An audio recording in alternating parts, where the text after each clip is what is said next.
Welcome to All Things Chiropractic.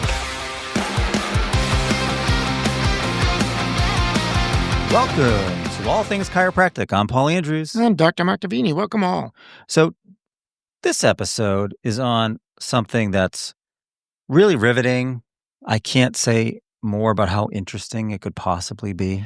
Of all the podcasts we've done, this is the one that will be the most. You'll be on the edge of your seat the entire time. Yeah. What are we talking about, Doc? You said it.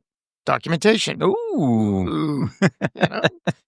Putting the doc in documentation. That's it is a class that we've done in person, on demand, online. It actually is a semi-popular one, even though the subject matter is fairly dry. Because the bottom line is, it is more important now than ever. Maybe to give you just a quick historical, why are chiropractors so terrible with documentation? And why is it even bleeding over into the younger generation? But in the old days, when chiropractic in many states wasn't even licensed, like, for example, in Massachusetts, we were the third to the last state to license chiropractic. So a lot of times what would happen is chiropractors were practicing medicine, quote, illegally. And so a lot of times they didn't want any evidence of the fact that they were practicing chiropractic. So their whole record-keeping system was kept in an index box. And it comprised mostly of dates, maybe a level or two of what was adjusted and what was paid. So it was really that simple, so that when somebody would say, oh my God, the police are coming to raid you, they could grab that one box of index cards and hide it. So you're speaking from firsthand experience here, right? Not quite, though I did work for a doc that did have that exact experience. Yeah. So there's always been this resistance and this slow, tedious, painful progression to accept the fact that documentation is required, necessary, and in the world today needed. Well, let's face it. I mean, documentation has become more robust. I think one of the engines behind this is third-party carriers, right? Wanting this constant and ever-evolving, deepening justification for paying for a service. Yeah, and let's face it, they go too far, but in broad strokes, generally speaking, they're just asking for, the fact that you saw this patient, you tell me what's wrong with them, you tell me what you're going to do about them, you tell me how it turns out, you send me a bill for reasonable medically necessary services, and we can go on and on and on and on about the definition of medical necessity by a carrier's position or perspective. But for the most part, it's practical. If I were to ask you to write me a check every time you came into my office as a chiropractor, or say you were paying for someone you cared about to go see a chiropractor, you would definitely want to know why that costs this and why that costs that, and how many times you're going to do a hut pack before you tell me to just do it at home and not charge me the $20 for the hut pack or things like that. So the scrutiny isn't wrong. It's the fact that they've gone to the point where it's no longer practical. One of the sayings is, you don't have to document that you documented what you previously documented. And that seems like where we are today. Well, honestly, from the claims perspective side of it, the pain point I see often is these carriers, the documentation's never good enough. It doesn't satisfy this, that, or it doesn't matter how long the documentation could be, how deep in depth in the weeds you get about the clinical. They're always, I'm not going to say always, most of the time, there's deficiencies, and then they'll tell you what a deficiency is, and then you resubmit or you submit another, you go into the detail of where they thought you fell short, and then all of a sudden there's another reason. It's like, why didn't you tell me that already? Yeah, because we know the real intent. The real intent is to find excuses to not pay, even though their outward statements may be that they just want to know everything I just told you. But those commercials seem so warm and friendly. I know, and they have the nice they pretty care and they love. Walking through the flower fields and everything. I love it. We're getting off course here. I know. So why do we document? Why even bother? I mean, I need to know what I need to know to do what I do. Why do I have to document?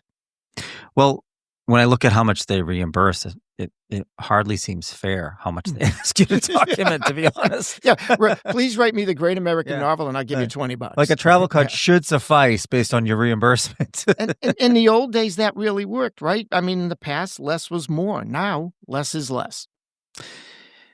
Especially from the malpractice defense work that you do mostly, right? I mean, I will quote one of my favorite movies, The 10 Commandments. So shall it be written, so shall it be done. That's just the way it is. Where's the bump, the music? I can't say it as well as, as the actors in there. My voice is nowhere near that deep, but so shall it be written. So shall it be written. So shall it be done. And the bottom line is, if it isn't written, it didn't happen. I would go so far as to say, if you can't read it, it wasn't written. It didn't happen. Exactly. I mean, before, the notes really were for us. So my little scribbles and my little abbreviations and my shorthand was good enough because I needed to know what I was doing. Now someone else needs to know what you're doing. That's the bottom line. Someone else needs to know about what you're doing, why you're doing it. Maybe it has to go to another doctor, so there's a need for continuity of care. So that other doctor would have to read the notes. We integrate our practices more than ever with other professions, which we're going to do a podcast on integrated practice. But we integrate our practices with other professions, and so now our notes supposed to mean something. So we're being reviewed over and over and over again. So now all of a sudden the reviewer commonly uses as an excuse, either I can't read it, or the notes are incomplete, or they're not good enough, or whatever. So the bottom line is, as a business decision, not just clinical, but as a business decision, you need to have good notes. Who do you think documents better, the fresh graduate or the seasoned veteran? I'm going to answer that in a convoluted way. Oh, big shocker there. Yeah. I mean, let's put it this way. The newer practitioner knows better. Do they do better? Not necessarily. It's not as clean cut as you might think. The bottom line is I graduated in 1981. Go ahead. Wow. Yeah. I graduated. Think back. Yeah, I know. You were in diapers. I was like 8 years old, I think. But I was taught how to document in 1981. I mean, there was this travel cards were probably on the table back then. They were, but the need to document was still real. And the information that we were asked to document as students existed. But so Doc, it's not a new concept. That was in school clinic. Of course you had to document in the school clinic, right? Yeah. There's all these parts of the national board, and I always think there's this unstated part of the national board that says you take a test now to forget everything you learned. That's every profession when you go to school. Exactly. We also have risk management issues and things like that. So documentation is real. Kind of get on board, put on the big boy and big girl pants, if you want to put it that way. And it's real. You can't avoid it. So let's get into the weeds a little bit here, because I'm looking at it this way. Oftentimes someone will say, well, that was an auto record, or that was a Medicare record. That was a work comp. Oh, that was just a Blue Cross record. Oh, that's just a cash person. I don't know what's going on. Is there something going on in the building? If this was a video, you'd see my face getting redder and redder and redder each time. Right? Is there such thing as these distinct financial classes of documentation? Well, just to make it clear, there are two formats of records. You can have an E&M, which they define their sections as history, exam, diagnosis, and plan of care. And you can have a daily note where they define almost the exact same sections, but they define them as subjective, objective assessment and plan, the SOAP note. But when it comes to the record, a note is a note is a note. If somebody's telling you, oh, this is a cash note, you don't have to have as good a note as you have as for an insurance note, run away from that person as fast as you possibly can. The only difference between a personal injury note and a self-pay note is volume. Just volume of the information in each section. But each section and the type of information and what's required, all the same. So what you're really saying is you wouldn't omit portions of required documentation based on the category of financial class. Absolutely. Get it out of your head that the records are just a necessity to get a carrier to pay you. It's your risk management. It's your patient care. It's everything outside of being paid. It has everything to do with the concepts of risk management and compliance. To put a fine point on the importance of what's actually inside the note, do you ever, when you're reviewing some defense medical malpractice work, do you ever just say to yourself, boy, if this doctor had just written this? Oh, constantly. And I'll even go so far as to say if they just simply read their own note, they would see how foolish their statements are and how deficient their note is. They don't even read it. Half the time the note in one section contradicts the other section because they're just salting over, same as last treatment, salting over the note one after the other and never even looking at them. Part of compliance is to review your records. Half the time I tell the people, if I ask you to read the note and you do your own self-audit, I guarantee you're going to see 90% of what I see. You just don't spend the time to do that. So it's ridiculous sometimes. And I know, don't get me wrong, I get that this is a burden to our life. I think it was 5 years ago, the Federation of Chiropractic Licensing Board, maybe even more than that now with COVID, time just flies. But they said that 25% of our time will be spent documenting. So if you were to translate that into how many patients you were able to see in a day, you're basically saying I have to see 25% less or I have to add 25% more time. But that's just the reality of today, and we can't do without it. So how do we deal with that? How do we deal with this added burden? And I will say burden because sometimes you do end up reporting way more than really in a chiropractic sense you need to. And chiropractors are not alone with this burden of documentation. Every profession, if you've seen what physical therapists have to document, especially for Medicare, forget about it. I always say, whenever you start complaining about documentation, let us tell you what a physical therapist has to do. Yeah. And then their answer always, they get paid better than us. They do. Well, they do. Mostly, not all the time. But they also spend 3 times the amount of time documenting that we do.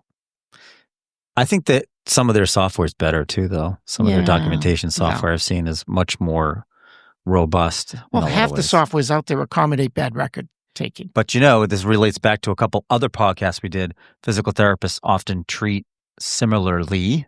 So therefore, their software can be more standardized. Exactly. And definitely, there's differences between what we do for sure. But, some of the things we can do is add a scribe. We're fans of scribes. Yeah, we get a lot of pushback on this because rightly so. The question is, well, how do I afford a scribe? And then I say to myself, well, what's your average per patient visit collected? Okay. And let's just say that average is $50, just for round up discussion. Right. And let's say you take more than half of that off for overhead. Whatever you're paying that scribe is probably going to be same or less than that per hour. So if you can see one more patient per hour, you've now paid for your scribe. Times as many hours a day, times as many days a week, times as many weeks in a month. And blah, so blah. I dare say you could probably see more than one more patient per hour if you had a scribe. But your quality of life, even if you couldn't and you broke even, your quality of life professionally, I think, would increase because you're not stuck behind the computer all day, all night. And it forces you to be aware of what you're doing. And then a good scribe will monitor the notes and will make sure that they're complete before they leave.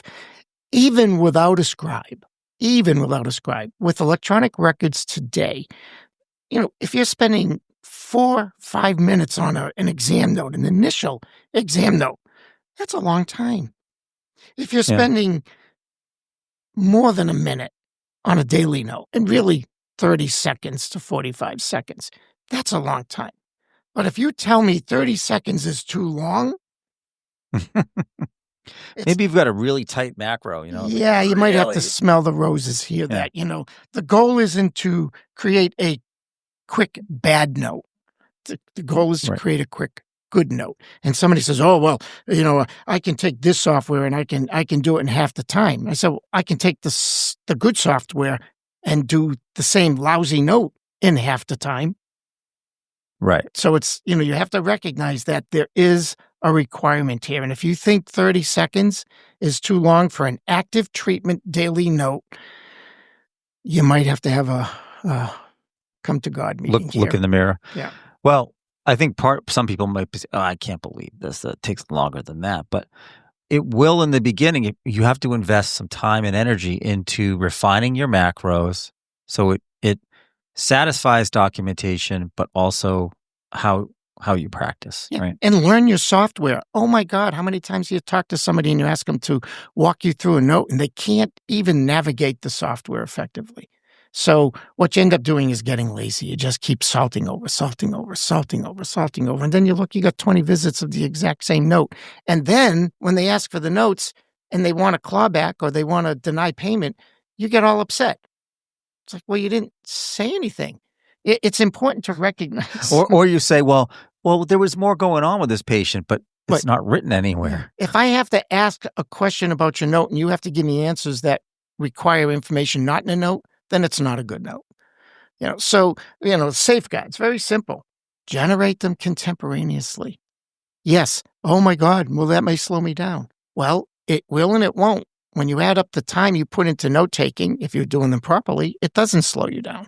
So number one mortal sin of documentation is batch note. Do not do batch notes. You say, oh, I'm going to do them at the end of the morning, or I'll do them at the end of the day, or I'll even do them the next day or whatever. And I sit there and I have like 20, 30, 40 notes I have to do all in one batch. And the first note doesn't look all that bad. By the time you get to the last note, it's got like 4 words in it because you're just so tired of doing it. And then you say, but I remember everything. And I can tell you that I've been in court many times when somebody tries to say that. And it takes literally 3 minutes before the attorney just blows that whole concept away. They simply ask you what you had for breakfast that morning and they can't remember. And now you're trying to make it sound like you can remember. I know exactly what I did to the 20 patients that I saw this morning, or the 30 patients I saw. So because it was exactly the same thing. Yeah. Just look at the last note. Whatever I did is what I did in the last note. So there is no such thing as good batch notes. Ever, period. I wonder how you feel about that. Really I know. Mystery. Stop walking the edge there. Yeah. Just tell us how you feel, right? Be careful of 2 versions, too. A lot of people will have like worksheets, and then they'll go in and create the electronic note, and then all of a sudden the electronic note doesn't match the worksheet note. Yeah. Right. If you use a paper aid like that, that's fine. But typically it's not going to be all the information probably anyway. No. And make sure you include your metrics. We always talk about this, that there's such a thing as, if I say patient has hypertonicity and I say that 20 times in a row and I don't have a metric attached, how are people going to know who are reviewing my notes know that something's getting better? If it starts out severe hypertonicity, ends up being mild hypertonicity, at least it shows a progression. But all this better, worse, better, worse, I have no idea what's going on with the patient, because the first time I have a worse and then the next one is a better, are they as good as they were before they went worse, or just improved from when they were worse to now better? It's just ridiculous note-taking. Better, worse, better, worse. And then it makes me think about, again, from the billing side, sometimes I'll see a note or notes, and then like halfway through care, I'm like, well, where did this diagnosis come from? It just shows up. There's nothing in the note that really explains this new condition. Oh, it's like doing re-exams, and all of a sudden they do a whole set of a different set of exam procedures than they did on the initial. It's like, well, how come you're not redoing all the positives from the initial? Because again, nobody is following their own notes. So they go in there and all of a sudden the re-exam is what they want to do that day. They don't bother to look at what they did before. And when you're asking someone else to read this story of your note, the beginning, the middle, and the end of this story, and all of a sudden there's no middle, and you're trying to put it all together and then ask them to give you money for it, think about it. You wouldn't do it either. Right.